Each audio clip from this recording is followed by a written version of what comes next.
The fact that I forgot to mention that Gabriel actually knows about 2 ancient weapons was beyond me. This what makes Gabriel so significant is because he knows where 2 ancient weapons are laying at. And like I said last chapter, Blackbeard is actually obtaining power left and right. The fact that Von Ager and Katharina Devon have somebody right in front of him eager to meet Blackbeard and knows the whereabouts of 2 ancient weapons makes it seem like we might get a battle for the ancient weapons. Fisherman Island is basically one of Luffy's territories. Like, he will actually come and save Shirahoshi if she needs saving. The fact that Shirahoshi's life is in danger because of what she possessed, the ancient weapon of Poseidon, to know that Wano holds Pluton, both Fisherman Island and Wano borders are threatened by Blackbeard. If Gabriel gives this information to him, and like I've been saying for years now,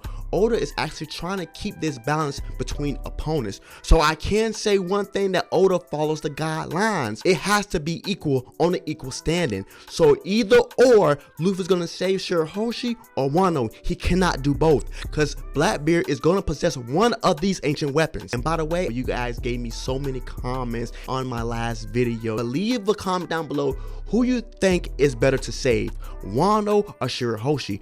Which ancient weapon Luffy has to save, because he can't save both. And to be honest, Blackbeard is keeping this thing of actually going to someone's country and kidnapping someone. So I'm pretty sure it'd be better for Blackbeard and less hassle for Blackbeard to actually kidnap Shirahoshi. If Blackbeard followed the same recipe that he had with Von Ager and Kuzan to kidnap Puddin, there's no one gonna stand in their way to kidnap Shirahoshi. But like I said before, this is looking more and more like the battle of the ancient weapons, because whoever possess an ancient weapon will actually get ahead in battle. We see that maybe the Gorosei actually have an ancient weapon to destroy a whole island. Now I can't say we don't know the extent levels of these ancient weapons, but they're definitely destructive. And you can bet all your money in your savings that these ancient weapons will be utilized in the last war. And if you want my honest opinion before we move on to the chapter, if Luffy tries to save Shirahoshi against Blackbeard, he will lose. I'm telling you right now, he's not ready to fight Blackbeard just yet. Blackbeard was ready to fight anybody on Winter's Island. It just had to be Law. At the end of the day, like I've been saying before, Luffy will have to obtain Pluton from Wano to have a fighting chance in his final war against Blackbeard, but we have to get there to even talk about that. So let's move on with the chapter. The tide of the fight definitely changed once Bonney actually started controlling the pacifistas. We see that these vice captains are actually maybe trying to withdraw because their bubble defense are too much. And finally, Oda reveals some of these vice admirals' names. Now we have Hound and Tulsa, and Bluegrass has the ride fruit, so she control anybody that she hops on, essentially. But now the vice admiral changed their commands to actually go after Bonney and try to take her out, because she's the main reason why they're not standing a chance during this Buster Call. So we get this vice admiral Tulsa explaining how his fingers are 10 times the finger guns, right? But then we see the Giants actually just clap him, quickly got him out of there. But not to mention, Brody officially said that they knew he was Nika from the bounty posters that they fished through. So I'm pretty sure back in Elbaf, there are some probably hieroglyphs, cave writtens somewhere around Elbaf that shows a Nika-like person. Or it could be throughout the Giants folklore, the way they describe Nika is a resemblance to Luffy. And like I've been saying, once we get to Elbaf, we're gonna get so much information. Oda's gonna fill in so many blanks with the Void Century, with the Ancient Kingdom, with Nika. He's gonna give us so much, and we all as One Piece fans are gonna get a bigger picture on why things are the way they are now. I hope you're ready for it, because I'm definitely ready for it, to get all this history once we get to Elbaf. I can't wait for that. To continue with the chapter, we get 2 more names revealed from Oda of 2 vice admirals, and that's Palm Sky and Urban. And we see that these 2 vice admirals are going to advance because the lines are down and they're going to take matters in their own hand. And we see that Bluegrass is actually talking to Dahl. But don't let this dialogue between Bluegrass and Dahl to go over your head, because Dahl basically said that her superior officer for over 20 years was Sal. Now we know Sal's actually on Elbaf right now, and I'm pretty sure he definitely told told Doll about certain things he probably should never told Doll about. So we're gonna see what Doll actually stand at. Now, Bluegrass was basically talking about the power scaling of the Giants. Now, throughout this series, we see that Giants really didn't do enough other than the vice admirals or the rear admiral Giants that the Marines have. Now, I can't say they need to redeem themselves, because throughout this One Piece verse, they begin shut down. Like, the Giants' strength are nothing. But when it comes to Dory and Brody, it seems like it's gonna change on Egghead. And like I said last chapter, we see that Brook and Lilith are sliding and they cannot stop.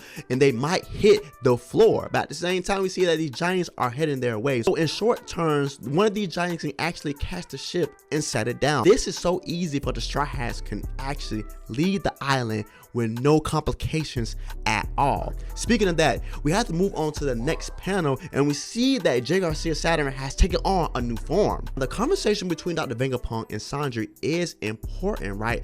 Sanji made an effort to say that he's getting less and less of being a human towards J. Garcia Saturn, and Dr. Vegapunk basically said that there's something on this island he must protect. So I'm pretty sure we're gonna get maybe the most important thing that's gonna come off Egghead very soon. But I have to add that throughout this panels and throughout this Egghead chapter, we see that J. Garcia Saturn, his dialogue seems less of a human, like he's not human at all. The way he compares himself to humans is very different. In my opinion, I think J. Garcia Saturn and the Five Elders are something that may be less than humans.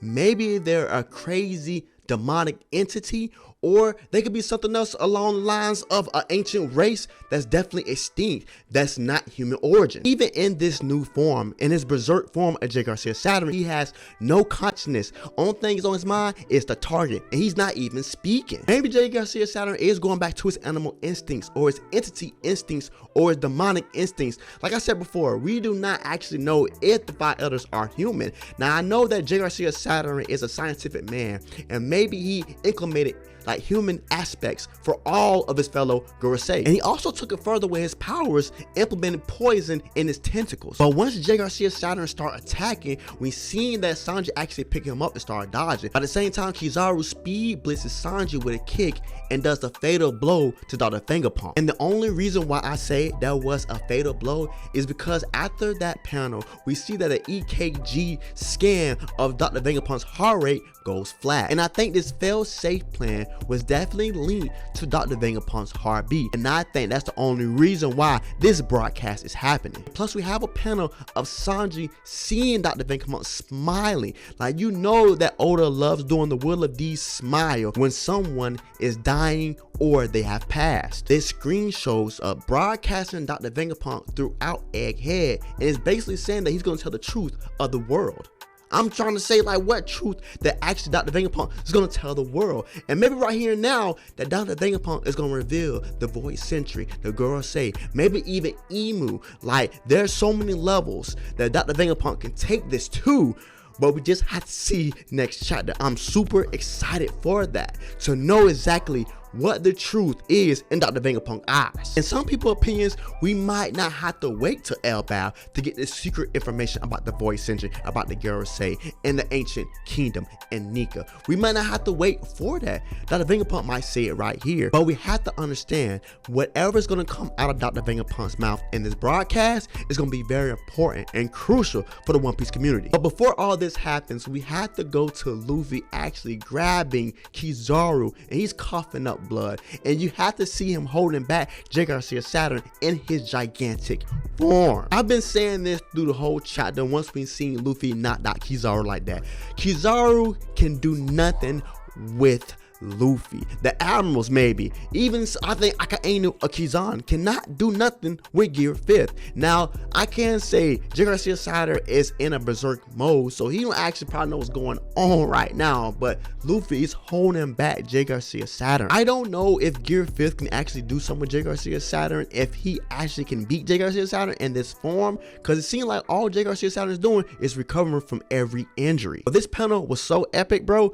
I can't see nobody beating Luffy other than Shanks right now, because the way that Oda is drawing these panels, there's nobody coming close to Luffy on Egghead. The way he's holding back J. Garcia Saturn like he's some type of dog, the way he's grasping Kizaru and Kizaru's falling unconscious, seem like that There's nobody right now standing toe to toe to Luffy right now. Like, he is top 5 in the One Piece verse in power level. It's crazy how Gear 5th usher him in this new level, this new bracket of power. He still has far ways to go in the hockey department. We've seen new feats from Shanks, right, in the hockey department. That's something that Luffy has to come to grips with going forth in his One Piece verse. It's so crazy how he could turn so gigantic and still be so fast to catch Kizaru, who travels at the speed of light. This is big character development for Luffy in Gear 5th mode. The sky's the limit with his imagination, and Luffy has a crazy imagination. I was on stream with King and Light talking about the Admiral and Yonko debate on a power scaling level, and I'm pretty sure right now it's hands down an Admiral cannot stand toe to toe with the likes of Luffy. Even though Luffy is an entry level Yonko, a brand new Yonko who's way better than the other Yonko, Buggy, but that is a chapter 10 out of 10 for that, and I cannot wait for next chapter to see actually what Dr. Vegapunk is going to say throughout this broadcast.